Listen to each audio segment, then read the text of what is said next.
गांव तो गांव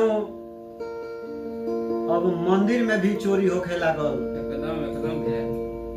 कहाँ जमाना आ गईल। हे माई देखो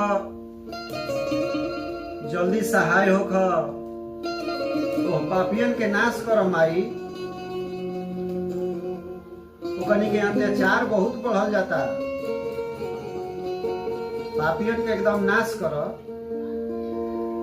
कहे के भाव बा, और थावे मंदिरवा में